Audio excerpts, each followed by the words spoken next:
Hello everyone. I would like to share my vision. This is not a dream. This was a vision. While I was praying, I had this a picture of a baby playing with the toys. I first thought that the devil was distracting me, and I just ignored this thought. I just ignored it. And then again, while I was praying, I had the same picture again. It's again the same picture of a baby playing with the toys. Again, I ignored this. And then when I continued praying, it appeared for the third time. So this time I stopped and I asked the Lord, what exactly is this picture? What is this picture that I'm seeing about a baby playing with its toys? I didn't understand. And then I heard the Lord saying to me, that baby is you. And I was surprised because, I'm not a baby. And in that picture, you can see, I really saw the baby playing with its toys, and I don't have any toys, So I was wondering, I actually didn't understand what the Lord was saying, and then He told me that your toys are different. And He was telling me what my toys were. He said, your toys were, you had a good job, you had a good boss, good salary, good position, free food, good life, and a very good, even accommodation that you had. So even a good transportation as well. So he said everything was good. You had a very good life, a royal life. And then he told me that when you had this good life, I sent 2 pastors to you to correct you, but you ignored the correction.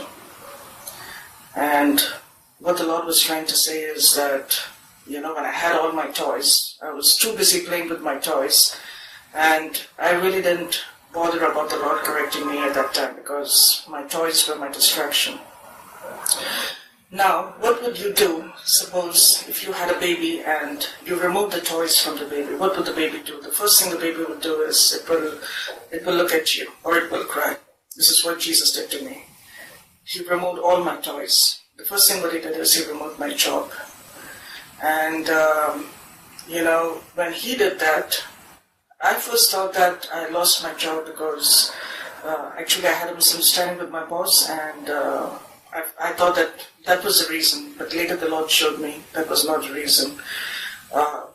He showed me that I was a person with so much of pride and many other mistakes, many other things as well that I had to, get right with him. And I was not willing to listen to him. I was not willing to listen because of my toys. I was so distracted with my toys, playing with my toys, enjoying my toys. And I really had a good life. And I really didn't know the meaning of lack. I've never gone through difficulties in life. I had everything that I wanted. And I was really happy. But when the Lord removed my toy, it was really very painful. Very, very painful. And that was the time I automatically looked at him. And I began to hear his voice. Since I didn't have anything to play with, I just automatically looked at him, and I started to hear his voice, and he began to chastise me, and the chastisement period was really very painful. That I was pleading with the Lord to give me a break because it was so painful. And when He was chastising me, I was all alone. I had no one with me, and so this is what happens when you play with your toys. So the reason why I'm sharing my vision to you is, how many of you are playing with your toys? How many of you are enjoying with your toys? And your toys are the blessings, I'm saying, the blessings that the Lord has given you. Are you like me, playing and enjoying, and you're so happy and you're extremely comfortable, and you don't even care about what the Lord is saying to you? You don't even care about His correction. Maybe He's trying to correct you through a word as you're reading the word, or maybe He's trying to correct you through a man or a woman of God, which could be your pastor. What exactly, what are you doing? Are you really changing? First of all, can you hear when you have all these blessings? A true child of God can hear, but, most of us, we don't hear because we're just playing. We're just enjoying the life.